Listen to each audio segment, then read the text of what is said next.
Hello students, welcome to Sridhar CC.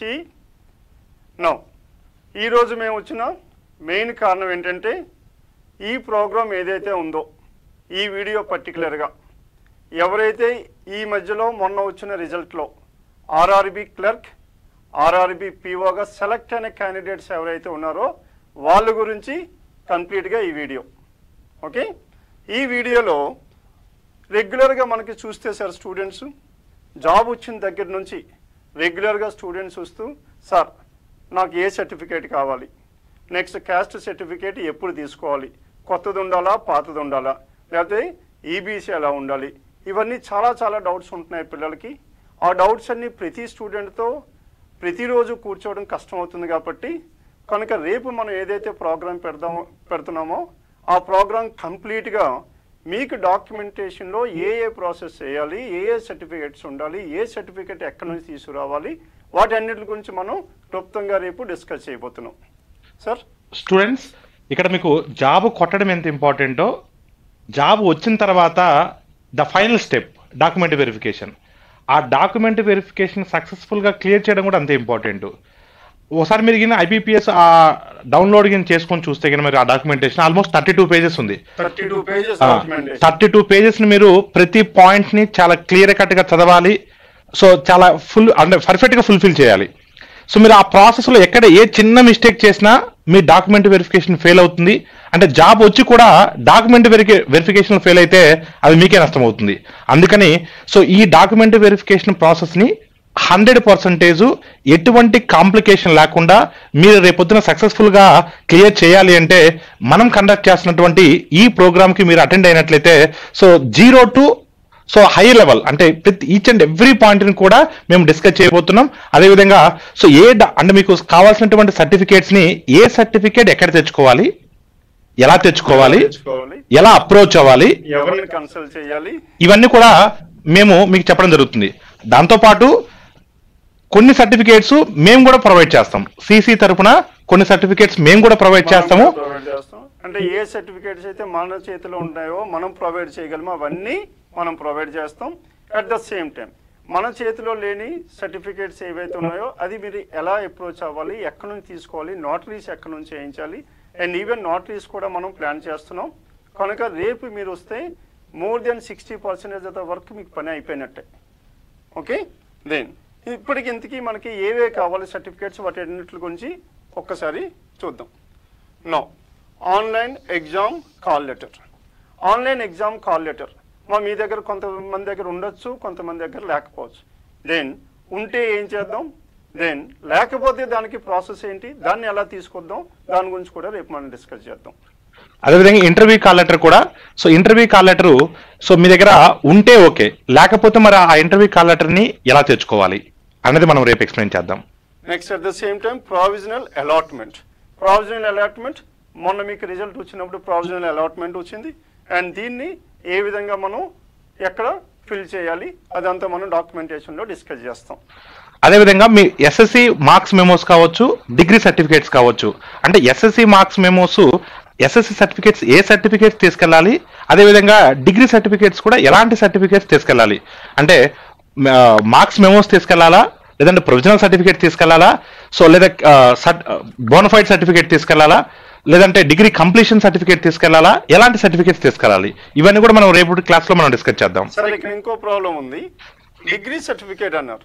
Degree సర్టిఫికేట్లో ఇప్పుడు మనకి మార్క్స్ ఇస్తారు, మ్యాక్సిమం మార్క్స్. ఒక్కొక్కసారి ఏంటంటే పర్సంటేజ్ ఇస్తారు.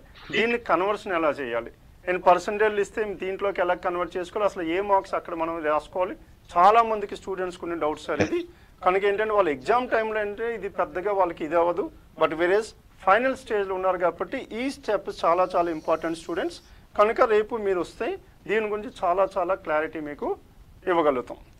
Next one computer certificate. Computer certificate రెగ్యులర్గా మనకి బ్యాంక్స్లో అడిగేది కూడా కంప్యూటర్ ఏదైనా కోర్సు మీరు చేసి ఉండాలి, అండ్ కంప్యూటర్ చేసి ఉంటే ఆ సర్టిఫికేట్ ఎలా పొందాలి. కానీ ఏ టైప్ ఆఫ్ కోర్సెస్కి ఆ సర్టిఫికేట్స్ వ్యాలిడ్ ఉంటాయి, ఏది ఇన్వాలిడ్ ఉంటాయి. రేపు వీటన్నిటి గురించి మనం డిస్కస్ చేద్దాం. అదేవిధంగా ఎక్స్పీరియన్స్ సర్టిఫికేట్ అంటే అంతకుముందు మీరు ఏదైనా ప్రైవేట్ బ్యాంక్స్లో వర్క్ చేశారా, లేదంటే ఇంకేదైనా ఆఫీసెస్లో వర్క్ చేశారా, ఆ ఎక్స్పీరియన్స్ సర్టిఫికేట్ ఎలాంటి ఎక్స్పీరియన్స్ సర్టిఫికేట్ తీసుకెళ్తే అంటే మీకు కొన్ని పాయింట్స్ యాడ్ అయ్యేటువంటి అవకాశం ఉంటుంది. సో ఎక్స్పీరియన్స్ సర్టిఫికేట్, ఎలాంటి ఎక్స్పీరియన్స్ సర్టిఫికేట్స్ మీరు ప్రొడ్యూస్ చేస్తే అది మీకు బెనిఫిట్ ఉంటుంది ఫ్యూచర్లో, అవన్నీ కూడా మనం డిస్కస్ చేద్దాం. Next character certificate. ఈ క్యారెక్టర్ సర్టిఫికేట్స్ ఎవరి దగ్గర నుంచి తీసుకోవాలి? కనుక స్కూల్ నుంచి తీసుకోవాలా, కాలేజ్ నుంచి తీసుకోవాలా, లేకపోతే హెడ్ ఆఫ్ ద డిపార్ట్మెంట్ దగ్గర నుంచి తీసుకోవాలా, ఎవరి దగ్గర నుంచి తీసుకోవాలి, అండ్ వాటన్నిటి గురించి కూడా రేపు మనం డిస్కస్ చేయబోతున్నాం. అదేవిధంగా బయోడేటా ఫామ్. ఈ బయోడేటా ఫాము అసలు ఎక్కడి నుంచి తీసుకోవాలి, మనం ఆ బయోడేటా ఫామ్లో ఏమేమి ఫిల్ చేయాలి, సో ఇవన్నీ కూడా మనం రేపటి క్లాస్లో డిస్కస్ చేద్దాం. Next IBPS declaration form. ఇది చాలా చాలా ఇంపార్టెంట్ ఐబీపీఎస్ డిక్లరేషన్ ఫామ్. దీని గురించి మనం డిస్కస్ చేద్దాం. Then loan certificate. Loan certificate ఇది చాలా చాలా ఇంపార్టెంట్. ఇది లోన్ సర్టిఫికేట్. మరి లోన్ సర్టిఫికేట్ అంటే దేని గురించి మాట్లాడతాం చెప్పండి? అంటే మీకు ఇంకా రాబోయే రోజుల్లో వచ్చే లోన్ల గురించి కాదు. As of now educational loan. Education loan ఎవరైతే తీసుకున్నారో అండ్ వాళ్ళ పేరు మీద ఏదైనా లోన్ ఉంటే వాళ్ళు ఏ విధంగా కడుతున్నారు, లేదా ఇన్ కేసు ఏదైనా ఇదైతే దాన్ని ఏ విధంగా మనం డిస్కస్ చేయాలి. ఓకే, దానికి ఇది మీకు ఇష్యూ లేకుండా ఏ విధంగా చూడాలో రేపు మనం డిస్కస్ చేయబోతున్నాం. అసెట్స్ అండ్ లయబిలిటీ సర్టిఫికేట్ అంటే మీ పేరు మీద ఎలాంటి అసెట్స్ ఉన్నాయి, ఏమైనా అప్పులు ఉన్నాయా, మరి ఉంటే అసెట్స్ ఉంటే అదేవిధంగా లయబిలిటీస్ ఉంటే ఆ సర్టిఫికేట్స్ని మనం ఎలా ప్రొడ్యూస్ చేయాలి, ఆ సర్టిఫికేట్స్ ఎక్కడ తీసుకోవాలి అనేది మనం రేపటి క్లాస్లో మనం డిస్కస్ చేద్దాం. అండ్ సర్టిఫికేట్స్ ఏవైతే మీకు college head of the departments నుంచి, ప్రిన్సిపల్ నుంచి, వాళ్ళ దగ్గర నుంచి ఎటువంటి సర్టిఫికేట్స్ మీరు పొందాలో వాటన్నిటి గురించి మనం రేపు డిస్కస్ చేయబోతున్నాం. అదేవిధంగా సిటిజన్ ఇన్ హోమ్ ప్లేస్ అంటే మీరు నెగిటివిటీ అంటే మీరు ఎక్కడైతే రెసిడెన్స్ ఉంటున్నారో ఆ రెసిడెన్స్ ఉంటే అక్కడి నుంచి ఈ citizen in home place certificate ఎలా తీసుకోవాలి, ఎంతమంది దగ్గర నుంచి మనం ఆ లోకల్ రెసిడెన్స్ నుంచి సిగ్నేచర్స్ తీసుకోవాలనేది రేపటి క్లాస్లో మనం డిస్కస్ చేద్దాం. Next gazetted officer. Gazetted officers దగ్గర నుంచి ఎటువంటి సర్టిఫికేట్స్ తీసుకోవాలి, and at the same time in case మనం ఏదైతే మన ఇన్స్టిట్యూట్ నుంచి ఏదైనా గెజిటెడ్ ఆఫీసర్ను మనం ప్రొవైడ్ చేయొచ్చు అనుకుంటే అది కూడా మనం రేపు డిస్కస్ చేద్దాం. ఎందుకంటే ప్రతి ఒక్కరి దగ్గర వెళ్ళడం కొద్దిగా కష్టం అవుతుంది కాబట్టి ఇన్ కేసు ఏమైనా పాసిబిలిటీ ఉంటే గెజిటెడ్ ఆఫీసర్స్ వాళ్ళు ఎటువంటి సర్టిఫికేట్స్ ఇవ్వాలి అవన్నీ మనం రేపు డిస్కస్ చేద్దాం. సో ఫిట్నెస్ సర్టిఫికేట్ అంటే మెడికల్ సర్టిఫికేట్ ఎక్కడి నుంచి తీసుకోవాలి. మెడికల్ సర్టిఫికేట్స్ అంటే ఏ డాక్టర్ దగ్గరికి వెళ్తే, ఏ లెవెల్ ఆఫ్ డిజిగ్నేషన్ ఉన్నటువంటి డాక్టర్ దగ్గరికి వెళ్తే మనకి మెడికల్ సర్టిఫికేట్ ఈజీగా దొరుకుతుంది. ఆ మెడికల్ ఫిట్నెస్ సర్టిఫికేట్ ఎక్కడ తెచ్చుకోవాలి, ఎలా అప్రోచ్ చేయాలన్నది కూడా మనం డిస్కస్ చేద్దాం. Next one police clearance certificate. ఇది చాలా చాలా ఇంపార్టెంట్. ఈ పోలీస్ క్లియరెన్స్ సర్టిఫికేట్లో ఎటువంటి స్టెప్స్ ఫాలో అవ్వాలి, ఎవరిని అప్రోచ్ అవ్వాలి, ఎన్ని రోజుల్లో వస్తుంది, ఇవన్నీ రేపు మనం డిస్కస్ చేద్దాం. Residence certificate. ఈ రెసిడెన్స్ సర్టిఫికేట్ అనేది సో రీసెంట్ తీసుకోవాలా లేదా అంతకుముందు తీసుకుని సరిపోతుందా, సో మనం రెసిడెన్స్ సర్టిఫికేట్ లేకపోతే ఎక్కడి నుంచి మనం దీన్ని తీసుకోవాలి అనేది ఇవన్నీ కూడా మనం రేపటి క్లాస్లో డిస్కస్ చేద్దాం.